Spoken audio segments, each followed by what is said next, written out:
I believe we're live and recording. This is wonderful. Hi, everyone. I know we just talked a moment ago, but it's lovely to see all your beautiful faces. Thank you for being here and for chatting with us on this panel about classic theater and what it is and where we can go from here. All of you viewing out there, hi. My name is Rhiannon Ling. My pronouns are she, her, hers. I am a white woman with about collar length auburn brown hair, wearing black glasses, a black short sleeve shirt, and some tarot card earrings if you are so inclined. And first things first, as we're getting into We Begin with Classics, I do just want to introduce Expand the Canon, who is celebrating its sixth birthday today, which is crazy exciting. So Expand the Canon is largely New York based. So we have people kind of international scattered here and there. We are an arts advocacy organization that works to uncover and uplift classic plays by women and underrepresented genders, and we also provide a call to action to produce them. Every year since 2020, with the exception of 2025, which was very much a research year for us, we've released a curated list of classics by women and underrepresented genders, designed to make including these plays within your seasons and syllabi super easy and also crazy fun, if I may say so. It's also joyful to go down that list. And our full database, which we continue to work through with our reading committee and curators to build out the publicly available list, just hit over 10,000 plays this past year, which is crazy and we love it. And before I introduce you to these, or they introduce themselves, I suppose, to our wonderful four panelists today, I do just want to honor and acknowledge that much of Expand the Canon's work is based in New York, the ancestral lands and unceded territory of the Lenape Nation, as we come together to rebuild the legacies of forgotten or under-recognized playwrights whose work lays part of the invisible basis on which we all stand.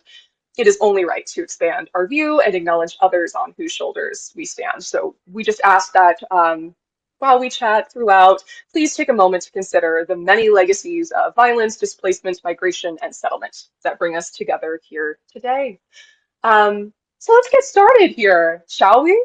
I think let's jump over to our other let's jump over to an Expand the Canon integral member. Emily Lyon, would you like to introduce yourself? Hi, I am Emily Lyon, she, her, hers. I am the artistic director of Expand the Canon. I am a pale white woman with reddish, wavy-ish hair, and I'm wearing a navy blazer. And I am so delighted to have you here, as well as our panelists here. I co-founded Expand the Canon with Hedge Pig Ensemble Theater's co-founding director, Mary Candler. And so this sixth birthday is really, really thrilling for me. So thanks for all being here. Incredible. Arminda, why don't we jump over to you? Arminda Thomas, everybody. Sure. Hi, my name is Arminda Thomas. My pronouns are she, her, hers. I am a Black woman with hair pulled back in a bun, like my grandmothers before me, and and eyeglasses that are a little funky, but mostly just large.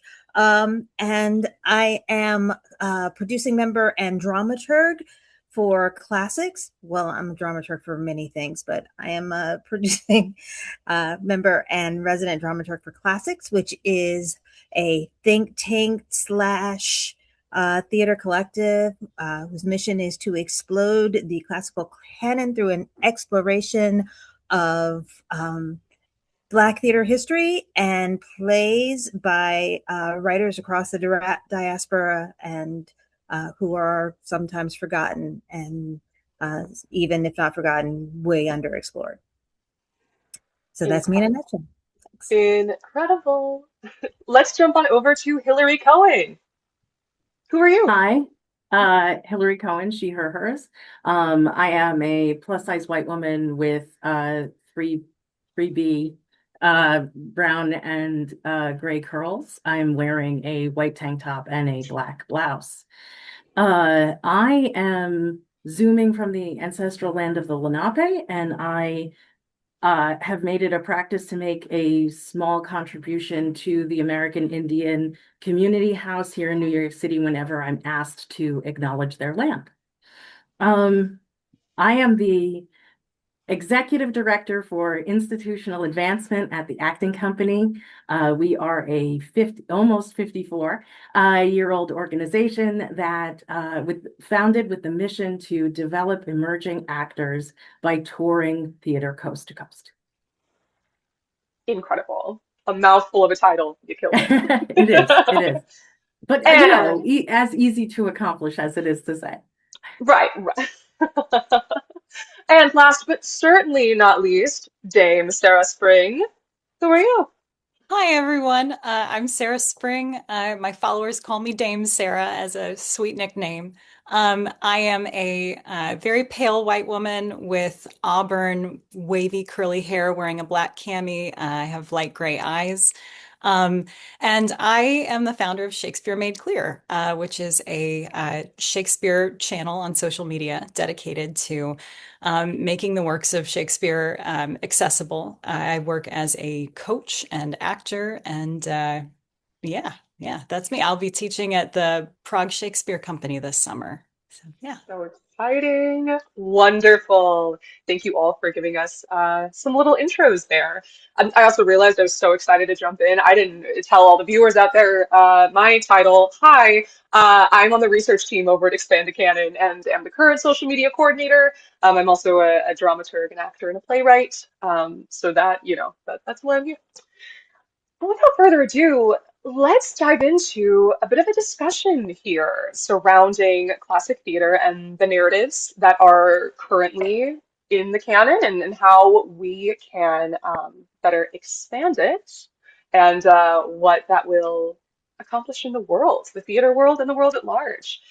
Um, and since each of you work in dialogue with said classic canon, I'd like to begin with a question that we ask all of our collaborators at ETC all the time. What does expanding the canon mean to you and to your work? I would love to start with Arminda. Um, sure, okay, that's fun. Surprise! Well, I mean, it was kind of in the title. It's in our mission that the way we expand the canon is by excavating and illuminating works by African American and Afro Caribbean and writers across the diaspora. So it's not just the American canon. We just kind of, we live in our privilege, but we try to remember that we're not necessarily living there all the time. Um, and I guess expanded, it's just that in our experience, I'm going to speak for me because we're not all five of us here, but they'll agree. So, but in my experience, it's a lot of the times we're dealing with writers who have been known or at a time were celebrated, and then there are periods of remembering and periods of forgetting. So the thing at classics that we like to say is, there's a tendency to feel like we've invented the wheel. There's a tendency to feel like, oh, this is the first time this has happened. This is not the first time this has happened. And it's really much better not having to think about it being the first time that it's happened. And it's not even the first time that somebody has remembered that it happened. It's just um, how do we create a path, a groove that is easier to follow or to dust off and define and to move along faster the next time the great forgetting, well, when this one is over, how do we make it easier for people to access these times and moments in theater history? So Yeah. Oh, what a beautiful answer. I love that you bring up this concept of periods of remembrance and celebration and periods of forgetting. We've brought that up a lot at Expand the Canon, speaking of, a lot of these playwrights that we are highlighting were very well known in their time and just now have been forgotten either intentionally or not. And I think that's something that's so important to bring up. I love the idea of we're not the ones who invented the wheel. That's a great way to phrase that. So thank you for that. Sarah, what about you? What does expanding the canon mean to you as someone who is so focused in the world of Shakespeare and teaching Shakespeare? To me, it's expanding the conversation. I posted a video to promote this event yesterday, and it was funny because I had a troll in my comments who told me that by simplifying and saying by saying that it's about plays that should have always been considered classics, but because they are not written by men, they haven't traditionally been in our classical canon. He told me that I was hurting Shakespeare by saying that. Mm, I mm. don't. I think Shakespeare's going to be just fine. Believe me, there is no, I challenge you to find someone out there who loves Shakespeare more than I do. But, there, and I don't think he can ever be overdone, frankly. But there are a whole lot of playwrights who are criminally underdone and underperformed. And, I just love good work anywhere I can find it. And there is so much good work to be found from people of marginalized identities and communities. And, we're missing out if we're not mining those sources. Yes, absolutely. And the idea of it being a conversation as opposed to a replacement, Yeah. I think is really important. Absolutely. There's so much research about I like companies are more successful when they have equity, when they have men and women in leadership positions. There's all sorts of research on that. So why wouldn't our classical canon also benefit from having mo many different voices and many experiences in the classical conversation? Yes, Yeah. absolutely. Yeah. Absolutely. Um, I love that. Thank you. Yeah. Um, Hillary, what about you? From your perspective, what does expanding the canon mean? Uh, I guess I love that Sarah pointed out about companies with parity in their leadership. I'm spoiled. The acting company is co-founded by a woman. We are LGBTQIA co-founded, and I think that I don't just stand on the shoulders of giants. I sit next to giants in the boardroom. That um, it has been our ongoing tradition to commission brilliant new adaptations of great classic literature for the stage. And that commissioning program has lifted up uh, gender expansive and women playwrights for the full history of the company. I think that the curators and the producing artistic minds that I get to work with and that have come before this administration um, really did believe in that kind of representation and continue to do that work about access when it comes to our goal to help actors hone their craft, have them use all of the tools that they learn in their fine arts degree program, and then bring that all across the country to communities that are very much eager to experience it performed live. So I think in my individual producing career, it's been part of to echo what the other panelists really brilliantly said. Um, why would I only ever want to produce half of the best brilliant scripts possible? But I think also that as a person who was raised by a female breadwinner, as a person who is like my individual background, talk about walking in your privilege. My individual background is culturally overrepresented in American entertainment in proportion to how much of the population we are. And I I love that I'm spoiled in that way, but I also recognize that other people should get that same juice from their audience experiences and from their theater making experiences. Yeah. Yeah. I love that you are spoiled in that way, and I'm so pleased that the acting company is that way. We need more of that history, that culture, that standpoint within the arts in general. And I thank you for sharing about it and how you guys work to uh, continue this expansion. Um, Now, Emily, I specifically saved you for last since you are one of the founding members. Would you like to say what Expand the Canon means to you? Sure. I mean, expanding the canon versus expand the canon means I don't want to say everything to me, but a lot. But expanding the canon, I love what Sarah was saying about it being a conversation that we are building again, expanding on the canon. Nobody said delete Shakespeare. Still good, just there's more out there.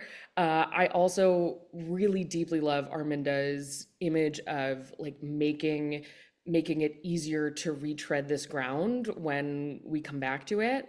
And I think our goal, or at least my goal, as we lead this company and try and have a stronger stakehold in the conversation of the classics and what media is worth uplifting, upholding, whose voices are worth listening to, is really shifting, using media and the power of language to shift our assumptions of culture, right? Because if women's stories and gender expansive stories are expected, are assumed to be there, women and gender expansive like global perspectives will be assumed to be in every other place.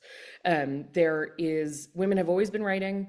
There is a beautiful canon of global writers who have been telling incredible stories that are powerful, relatable, dynamic, that we, as certainly a Western like white dominant culture, have ignored, and we are missing out so much. So I think while expanding the canon is definitely about um, honoring the legacies of all of those people whose shoulders we stand on, and adding 50% of those voices back to the mix, I think it's also really about making sure that nobody that feels, nobody that goes into theater, nobody that is sitting in an English class feeling like, why am I not seen here? That everybody knows they also have a history and a foundation to pull from. There are so many traditions, and they all deserve to be called and honored as classics. Yeah. Oh, that's beautiful. And such a good segue into what I want to talk with you all about next, which is more along the facet of education and how people learn about classic theater, how they come to it. As we have just discussed, each of you work with students or educational institutions in some way, shape, or form. So a little bit of a multi-pronged question here, but I'll pose both at the same time. Firstly, when you are entering a new educational space or coming into a room with a new student, I'm curious how said students react to the term classic theater or classic canon, how they feel about it, and also on a broader scale, how each of you believe the classic canon as it stands now impacts who enters the theater as a profession, or hey, even who goes to the theater. It's a little bit complex, but I think I'm going to start with Sarah on this one as our resident coach. Sure. I think most often people get intimidated by the idea of classical theater, and often because they just are afraid of the language, afraid of, I don't understand what I'm saying. I don't see myself in this. How is this mine? And it's interesting. I started posting on Shakespeare Made Clear less than a year ago, and I've just hit over 250,000 followers. So it's tapped into something, and that people really want to understand these plays, and it's really really exciting. But I think part of why it's been successful is because when you think of a Shakespeare expert, I'm putting that in air quotes, what do you typically picture in your mind? It's usually a stodgy old white guy with, a British accent and leather patches on their elbows. And so I think even just seeing me, who's a young American woman teaching Shakespeare, has been making that more accessible to people because they're like, oh, I don't have to be Sir Ian McKellen to be good at Shakespeare, to love it. I don't have to look a certain way or talk a certain way, or that this really does belong to all of us. And if that is the case for me, just teaching Shakespeare, then of course that's the case in terms of our classical canon and the writers that we include in it. And I want to make an embarrassing statement here, but I feel like this is important. I was looking over the Expand the Canon list, and you have 52 plays by 50 playwrights. And I went down, and before I came to know Expand the Canon, I had only heard of 10 of the women on the list, and I had only read or seen, even heard of one of the 52 plays. The one play that I knew was Wedding Band by the brilliant Alice Childress. And it's because at my college at Fordham University, they produced it on our main stage. And it's a gorgeous, gorgeous play. And I'll give this shout out to my alma mater. They really firmly believed in gender parity on their main stage. And so every season they do 4 shows, and 2 would be written by a woman. So, we got The Rover by Afrabane. We got Sarita by Maria Irene Fornes, and Wedding Band. And so, you know, there's a whole lot to be said for our educational institutions producing these plays and making them accessible. They become classics because people see productions and fall in love with them. And these plays need to be produced more, especially, among educational institutions. Yeah. I don't think I knew that about Fordham. That's Yeah, beautiful. yeah. That's I don't know if they wonderful. still do that, but I think they do. Yeah, Oh, well, I hope so. If yeah, not, we need to get back on that train. yeah, yeah, yeah, Yes, you make such a wonderful point of it really starts from that baseline of the institution itself, and what are they talking about and prioritizing and ensuring that their students know. And for the record, that's not that embarrassing. The reason Expand the Canon came to be is because a play by a woman was brought to one of the founders, and they said, none of us knew this, and we all have master's degrees in yeah, theater or something adjacent. Before I started working with Expand the Canon, I probably knew of 5 of those playwrights, and women's history is something I'm really passionate about. So that was crazy to yeah. me. Yeah, you're very much correct. Um, yeah, I would love to also hear Arminda's perspective on this, coming from classics and your curation for them and some of the dramaturgy. You just did dramaturgy for Alice Childress, an Alice Childress play yourself, which is awesome. I did. I have dramaturg Wedding Band at Theater for a New Audience Classics put up with in conjunction with Theater for a New Audience, and that was a great. We love that, and we want to do much more of that. That was fantastic. And Wine in the Wilderness. This past year, I also dramaturged Wedding Band at at the Stratford Festival a few years back. So all of that has been really cool. I think you know as Sarah says, my personal experience with Alice Childress started because I had a bachelor's degree in theater and a master's degree in dramaturgy, and I discovered Alice Childress in Ruby Dee's basement. Um, and I thought I knew lots of things, and I didn't know anything, and that was a painful but also really great lesson, because I'd known all the things I thought I knew. It would have been a much narrower life. So it was, it was great. And it's great to, I mean, I love going on Expand the Canon, or we have a catalog at theclassics.org, which I will plug, 53 writers, and we go through a list of all of their plays, and, all the plays that we can find and the ones that we've heard about that we, can't find, we'll still let you know that it happened. So if you're feeling inspired, you can go find it. But I think that it's been really interesting and fun, the times that we've gotten to interact with students, just because I think that it's the time in life when people aren't embarrassed. Well, sometimes they are, but mostly aren't embarrassed not to know things, and so can be very just excited about discovery and excited. It's like, I mean, these days, if you say classic in in relationship to um, Black American plays. I mean, when I was coming up, not when I was coming up, when I was coming up, it was really just Raised in the Sun.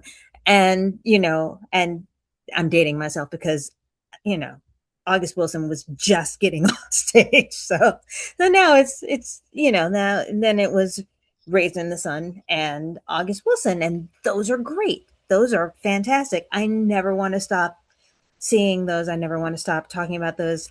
I got to dramaturg sign in Sydney Brustein's window. That was fantastic. Oh, Um, but just knowing, and then I got to work on Adrienne Kennedy's season at Signature, um, which was, and I barely knew her. I just knew about her because I was looking for a monologue once upon a time and stumbled on it and went, oh, this is so weird. What?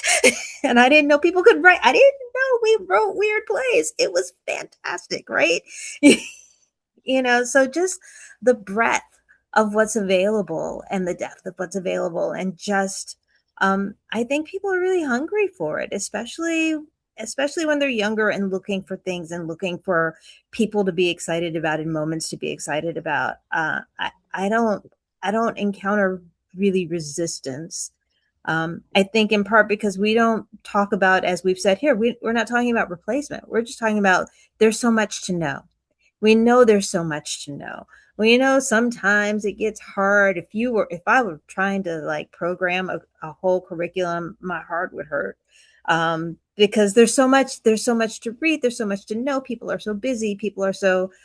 But um, we're like, yeah, we know there's a lot to know. And here's some more. Here's some more for you. Here's some offerings. And we think they're really cool. Come play here with us. And I think people tend to respond to that. Yeah. Oh, brilliant. Shout out Ruby D. We love her. My God, what a goddess.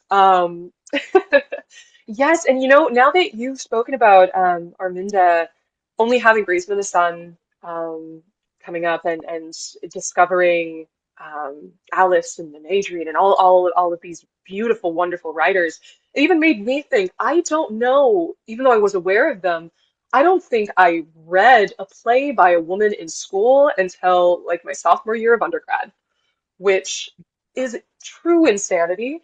And I feel would have really impacted me as an artist if I had been exposed to them at an earlier age. I think I read The Children's Hour. And I love the Children's Hour. I think that's what we had. We were supposed to read Raisin in the Sun, but it was the last play on the syllabus, and we ran over a conversation Classic. on one of the plays, and it got cut off. Classic. No pun intended. Yep. Classic. Oh But my yeah, gosh. Yeah. Yeah, yeah, truly, it's so crazy that it took this that long for each of us to come across a play within our own education that was written by someone who was more similar to us than any of the others we had read. Uh, yeah. Hillary, for you and the acting company, how has interacting with students or with more educational possibilities. How has that been for you guys when introducing them to classic theater and saying this is something you could maybe do or interact with? Yeah, I think it's kind of two parts for us. I think that there is absolutely the element of engaging with students at literally tour stops across the country, but also in the five boroughs. I think that the workshops we conduct are this and are intended to engage students as future theater makers and getting them up on their feet and getting them using their voices and their bodies as theater making instruments for sure.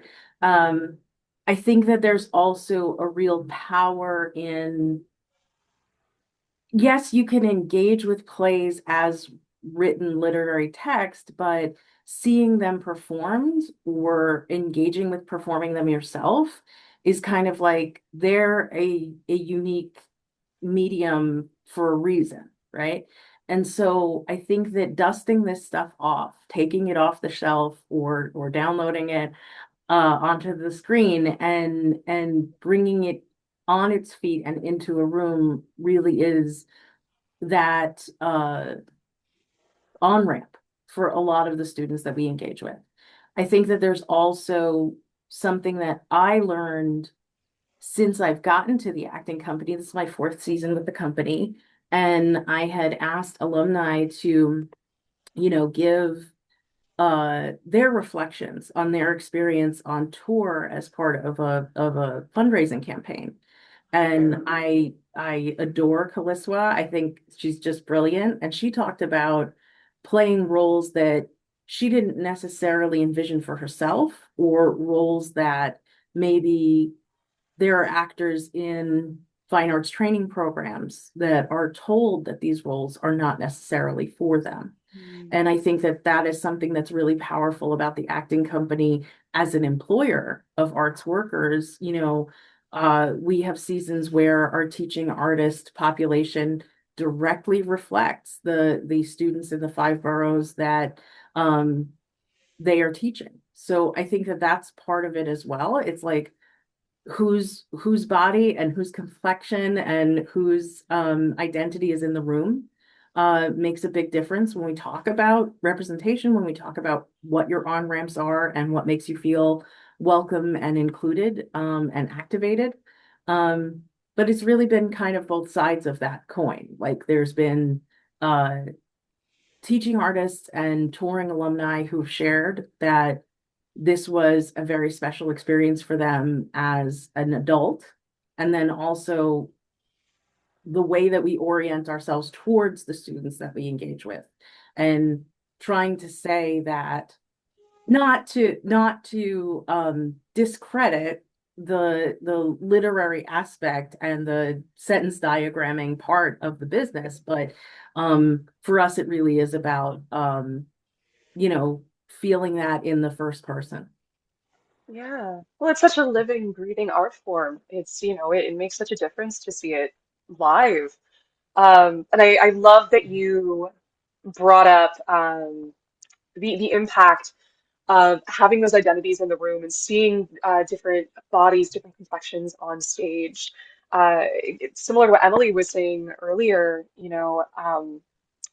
it is kind of that if you can see it, you can be it, right? Like if we have these stories already here and accessible and producible, then automatically more we're going to envision a world wherein more folks than just be, as Sarah said, the stodgy old guys who have a British accent are allowed in this space and should take up room within this space. So I love that you brought that up, and I love that the acting company so prioritizes that. Um, Emily, I would love to hop over to you. You have done quite a few partnerships with educational institutions, have gone in and spoken with them, and I'm just curious what your response is, or what their response is to you, rather, when you've come in to talk about classic theater. Yeah, joyful, really, has been the response, which is really fun. A sense of discovery and excitement. It I've never, we did have some, we had one teacher send us some quotes from students that were like, I don't think this is a classic because nobody's told me about it before, but it's better than a lot of the ones that I've read. And I was like, hmm, how we define this is fascinating. So I think it's just such a fun experience to have students discover that their history is much more rich than what is being told. And education is really where we tell people what classics are, right? Like what makes the cut in the syllabus, what is important and worth, right? Like there's only so much time programming a whole season or programming an educational uh, class would be hard. And also, um, what we think should take priority in that is really important to define and just be aware of. So we've had at least one college class be taught entirely of Expand the Canon plays, and I heard the students absolutely loved it. And so I hope there's more of that going around.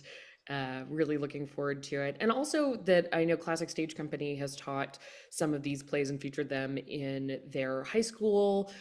We've had college partnerships. We've had professors teaching at Brown, Adelphi, Mary Baldwin, all over the country using these plays, and it seems to go pretty well. So I'm looking forward to more, even more details, but I think it's so just gratifying to know that um, that people are reading these plays and starting to take that torch that we're hoping to light. Yeah. It's so interesting, the concept of this isn't a classic because I've never been told about it. It reminds me, I don't know how many folks out there have seen Mona Lisa Smile. It's a brilliant film. I love that film. But there's a whole scene where they talk about who defines art, what makes art art. And they never really come to a conclusion, right? Because it's such a subjective thing. But I think it's such an important facet of this conversation to think about of, what makes classic a classic? Does it have to be that everyone is talking about it? I don't know. This is a question I'm gonna posit in general. I don't know if we have an answer to it. Um, but on that sort of segue, I would like to look at the other side of the coin here. Audiences, theater goers, not people who are necessarily actors or writers or technicians, just people who really enjoy the theater. I know that several folks within this panel have staged or seen readings and productions of classic plays by women and underrepresented genders. I'll shout out a couple of the specific ones. We did talk about Alice Childress's Wine in the Wilderness, which Arminda dramaturged for. Which, for those of you who don't know it, stunning play on Black womanhood set against the backdrop of the 1964 Harlem Riot. Highly recommend.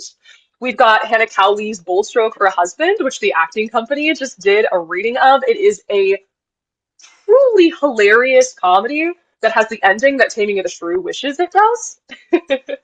And of course, last summer? I can't remember timing. Amelia P. Roselli's Anima, which is a play with one of the most beautifully nuanced conversations about surviving assault that I have ever seen. Emily, you just directed that out at Island Shakespeare. So I'm curious for those of you who have been involved with productions like this, how have you found audience reactions to be? I mean, what are they taking or perhaps leaving? I don't know. I don't want to put words in their mouth from these plays.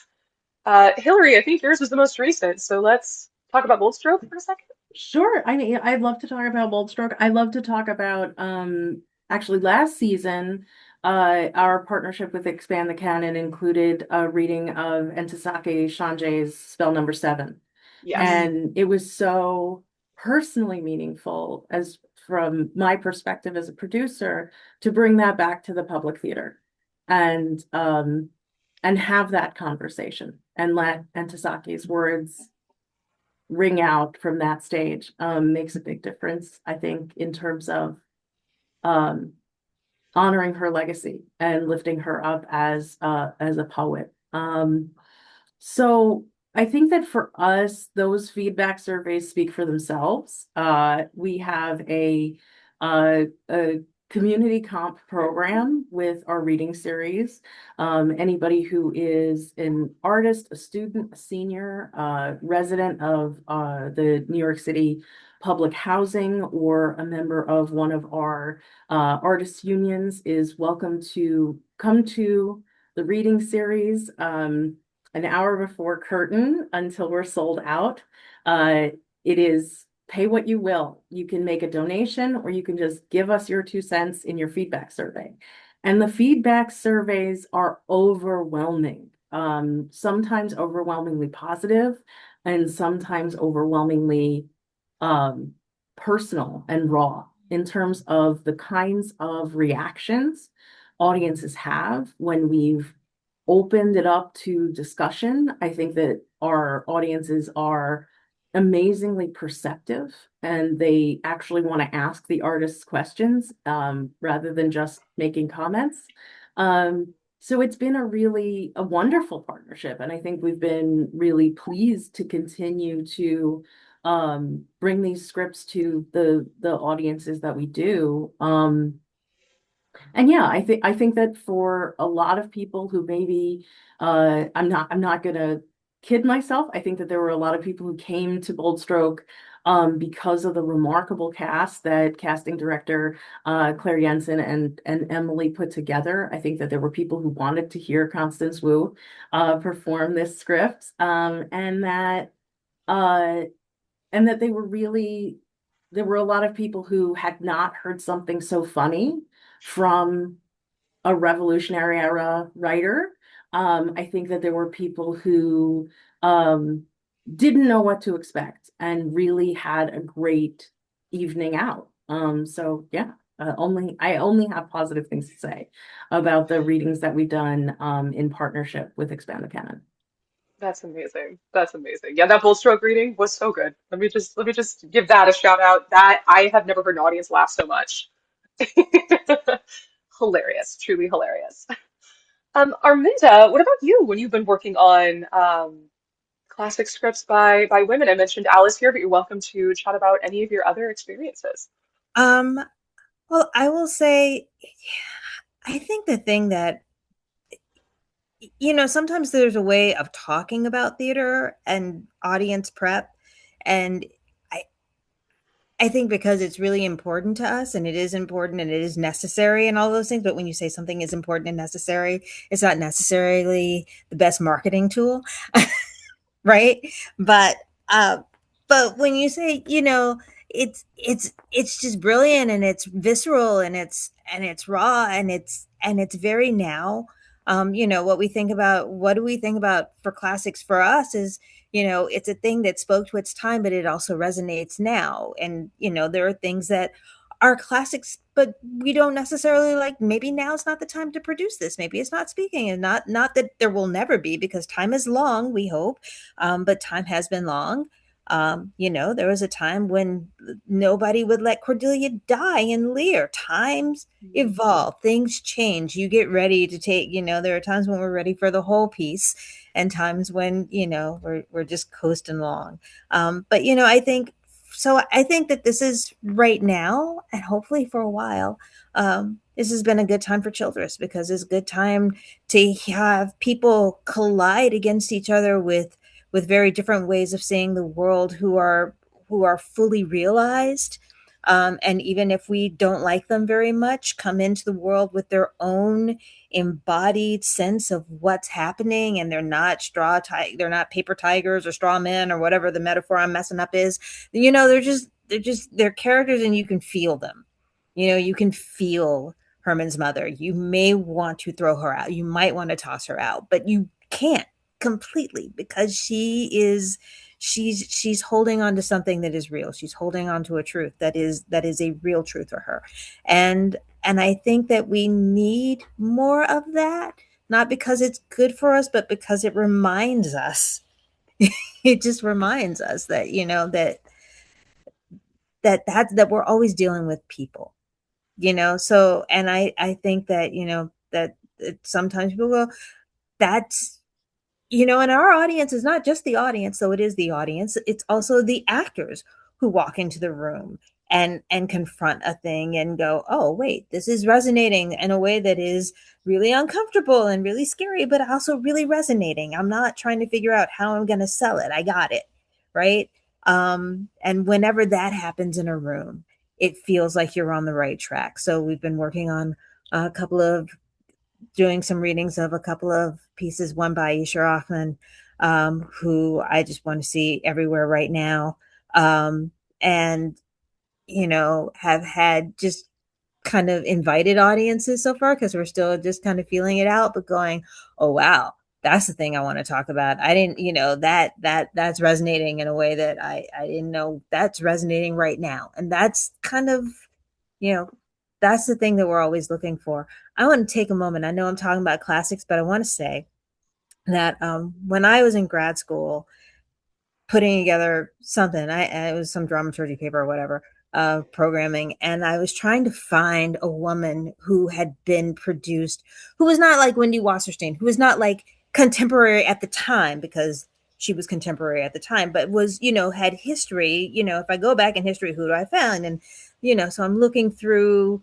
I guess, Pulitzer prizes, and I saw that there was a Pulitzer that this woman named Susan Glaspell had gotten a Pulitzer, and I tried to find that play. That play is not my favorite play. Oh, so that's not my favorite play. But I went through and found, I had to go spend a lot of money on like this book of her. There was one book, and it was a hardback, and it was $75, and I don't believe I spent the money. Because I was poor, right? I was a grad student, but I was like, I don't know who this person is, and I need to know what's going on here. And I found The Verge, and it blew my whole mind. It blew my whole mind, and it took 30 years for me to see that. And so when Expand the Canon did that reading of The Verge, I ran to Brooklyn. It just blew my whole mind. It felt like a whole, like, full circle moment of, the things that really excited me about theater, and discovering, as I said, and discovering a thing that you never heard of and you maybe never expect to see. But I fell in love with that play, and then just kind of let it go, because there are other things to fall in love with. But then it's all that some other people have fallen in love with it and got a reading of it. And so, um, so as an audience member, things that fulfill me, was just that was so affirming, so life affirming, and just heart affirming for me.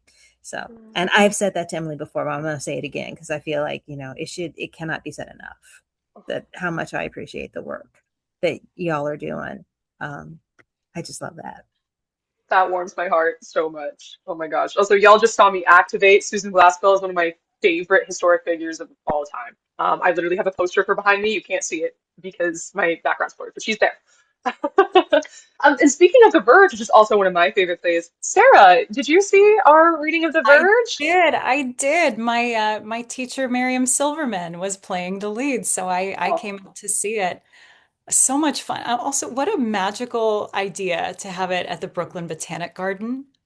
Brilliant. Absolutely brilliant. And that was my first exposure to Expand the Canon. So, I haven't worked on any of the plays myself, although I want to now. But yeah, as an audience member, just at that, I can tell you, like, oh my gosh, just revelatory. Loved it. oh, incredible. I do want to shout Incredible. out Jesse Austrian, who I believe had the brilliant idea of making that partnership.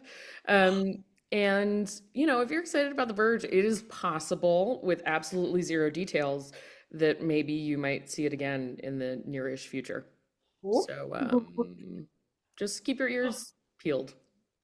That's Yeah. That's how that's you what do people that. say. Don't do that. Never mind. Oh my goodness. Well, I do want to get to some questions from our audience in a moment, but there is another sort of multi-pronged question that I think is about most importance that I would like to pose to all four of you before we go to the audience.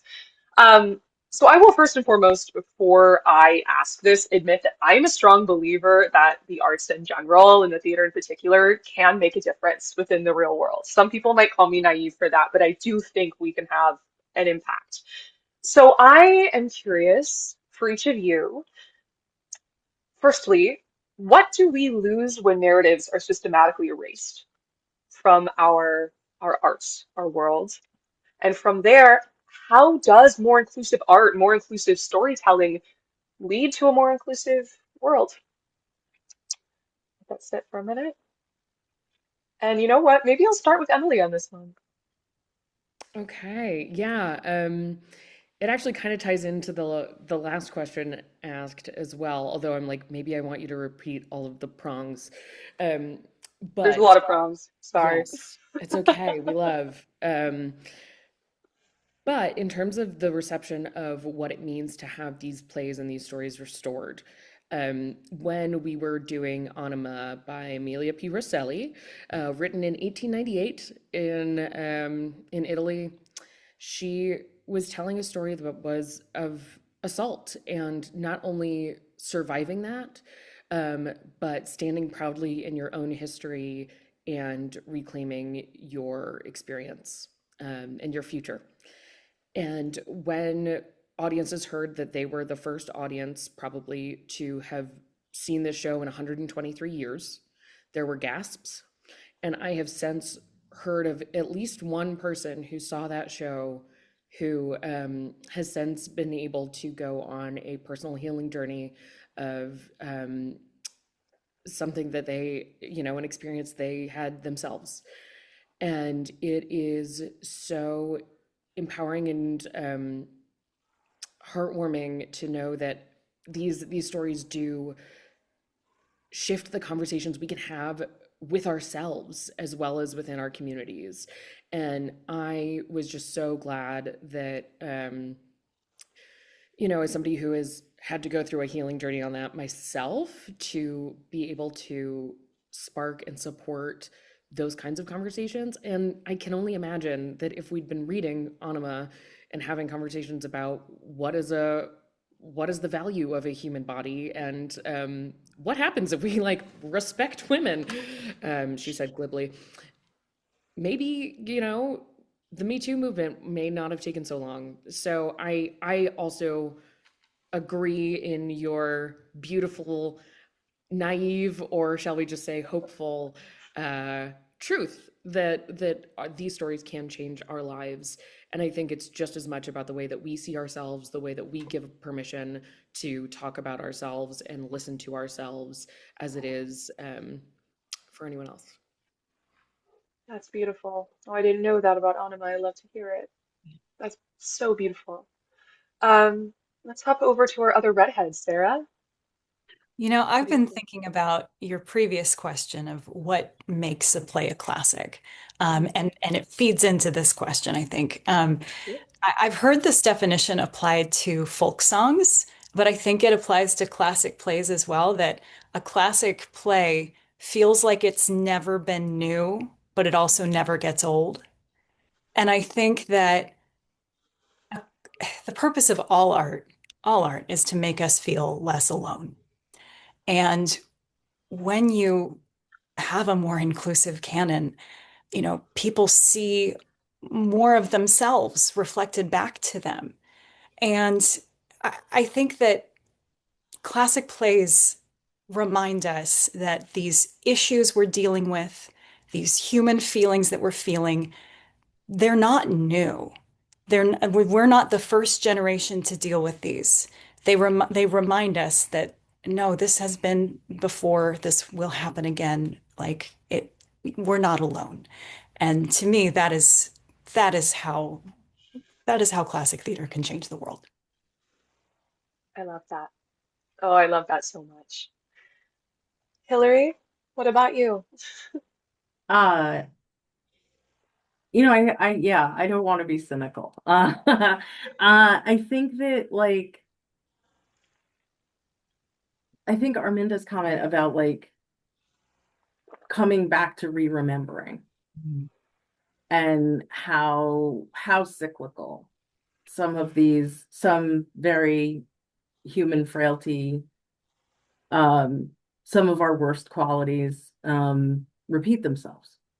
And I like to say we'll stop producing the Greeks as soon as their warnings are no longer valid. Yeah. Um, and I think that for me and the company in our producing work, sometimes it doesn't feel necessarily like we are starting a conversation. Sometimes it feels like things had to grow and change and evolve to the point where we could like we're not necessarily the first to start the conversation.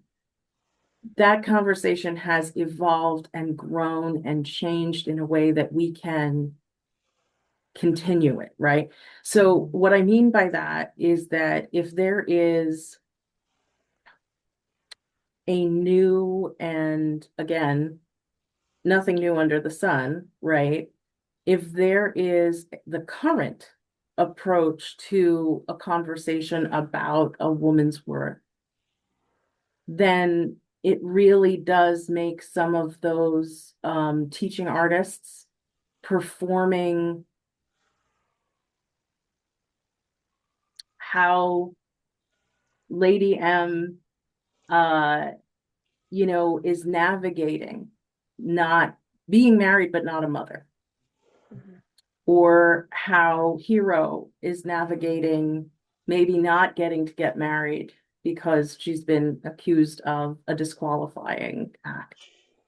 I think that culturally, we come back to progress that I wish had stuck, and that we are not necessarily producing radical work, but we are trying to ride a really important wave in our current moment. Mhm. Mhm. So I don't flatter us as like we're innovating like nobody else, but we are bolstering innovation that people a lot tougher than us have been um, paving the way. Yeah. Yeah. Like Arminda said, we didn't invent the wheel. We're just keeping it turning. No, and I really wish that it didn't have to be two steps forward, one step back, but I guess that's the difference between being foolishly naive or overly optimistic, and just being realistic and saying that um it doesn't start with us, but it doesn't end with us either. Absolutely. Absolutely. And Arminda, can we, last but not least, Oh leave my with your thoughts? gosh. I think everybody said everything. Um, I was doing a panel in 2021, so it was online because all of these things were. And I remember saying, you know, the backlash is always coming. And I feel like I was really optimistic. I feel like I knew that was true, but I didn't really, I thought I understood the weight of it. And, but now, yes, okay, I kind of, yeah, we got it. Because, the wheel, the pendulum, you just don't realize that actually sometimes it can all the way, y'all. And yet I think I too am optimistic because even though we go through periods of erasure, I'm not going to call it forgetting now. We go through periods of active erasure. We are watching active an attempt at active erasure. And so we are fighting that with memory. We are fighting that with story. We are fighting that with truth. And I think that that is just valuable.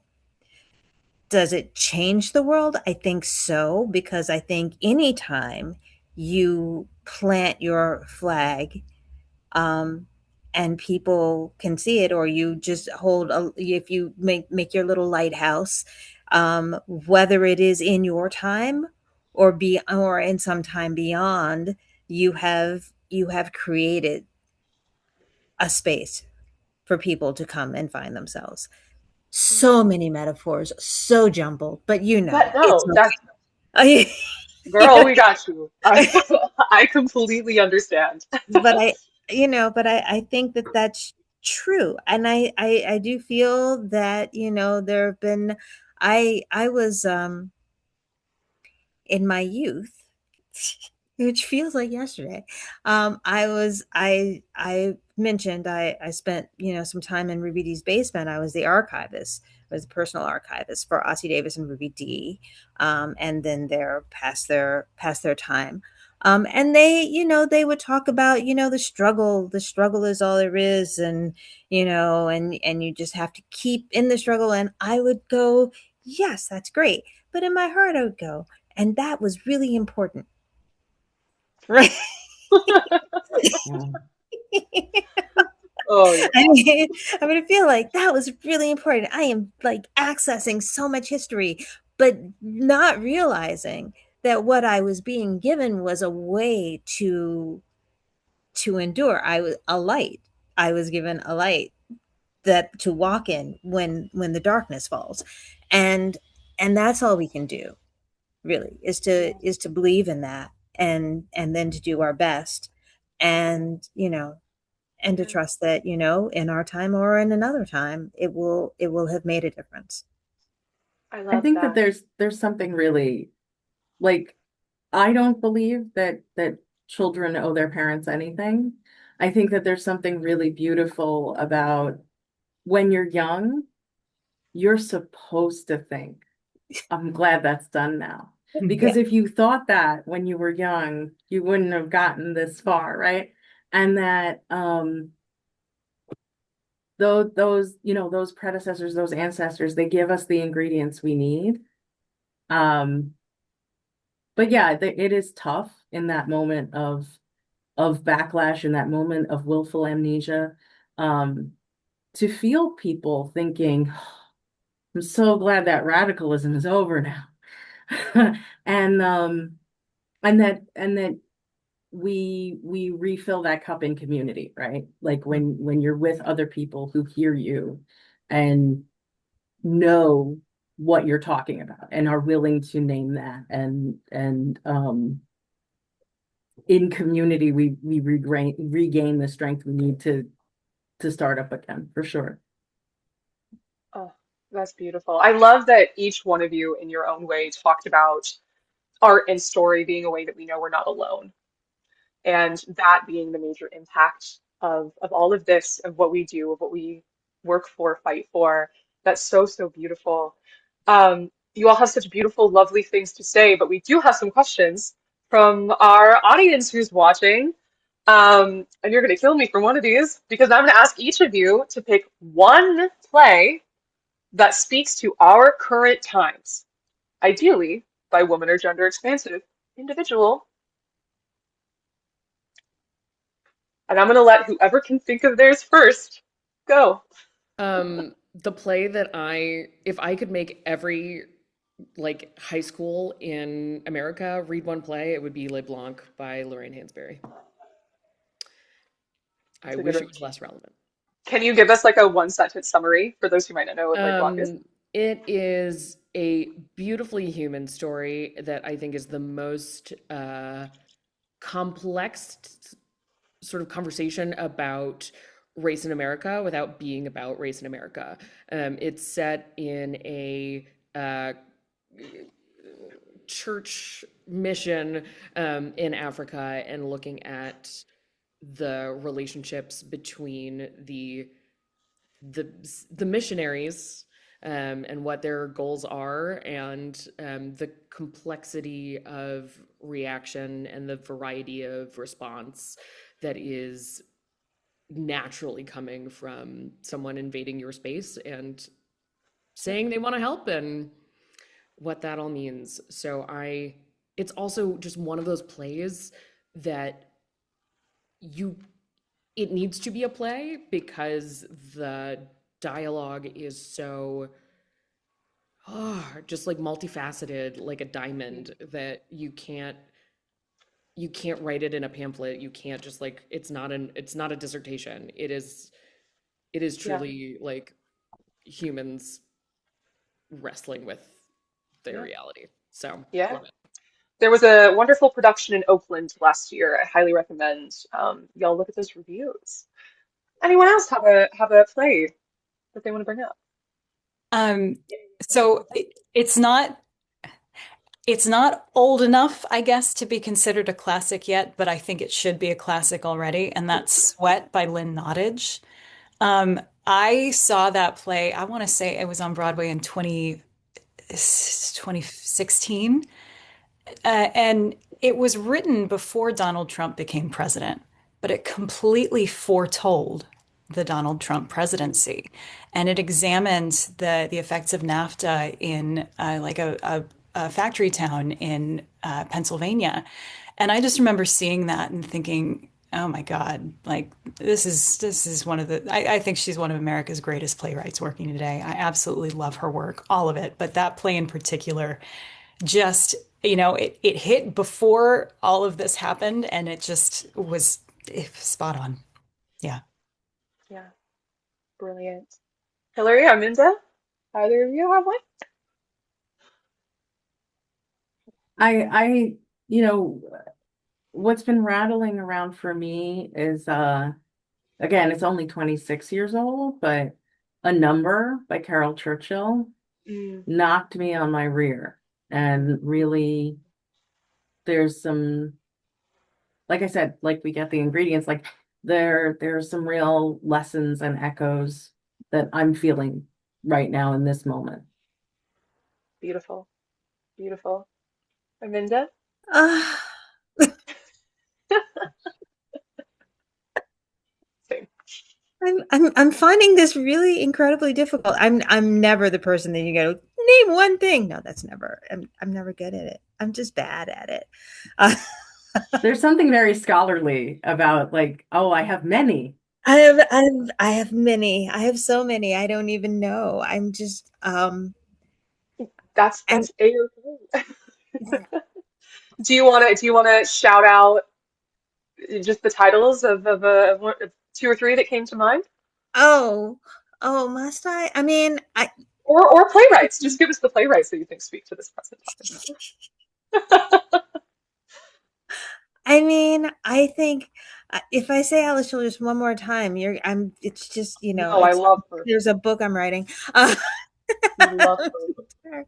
um, I've been working on a play that actually feels like I'm wondering if it's dated, but it's Go Through the Trees. But Hmm. it's it's it's the attempt to tell history and to tell the story of the present and to build on lessons and inspire to move and the thing I'm not going to go into, but it was written in 1952, and she started the play in kind of a prehistory thing, but the thing that she ended on was something that was scheduled to happen the day after the play was premiered. And I find myself thinking about the need um for theater that's that kind of immediate.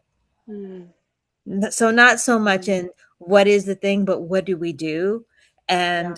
and how are we making things that are that kind of immediate. And I think about things like I think about What to Send Up, which is again way too early to be a classic, but I think absolutely is going to be a classic, right? Because it's how do we keep a thing living that is also entertaining, that is also bringing us along on an emotional and spiritual and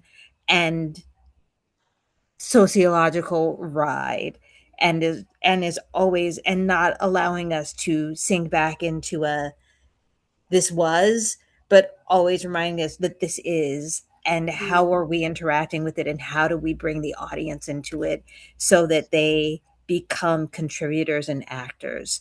And I just so these are things that I'm always kind of thinking about.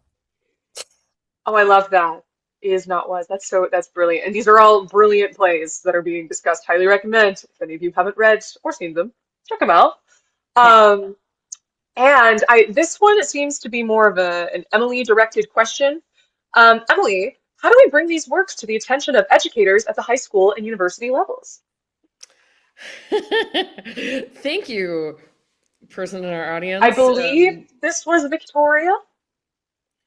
Okay. Hi, Victoria. Hello. Please go to expandthecanon.com. We have a list of all of the plays that we love. We have a little preview page so you can get at least a sense of those 52 plays. And if you subscribe to our member space area, you can download a whole bunch of them and make them um, just makes them a lot more readable and accessible because that has been a challenge. So feel free to please go to expandthecanon.com. You can also use our podcast.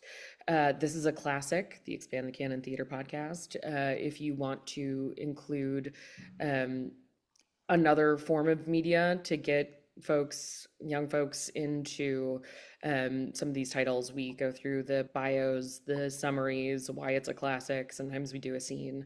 So I think I've heard that is a useful way to get them into classrooms as well.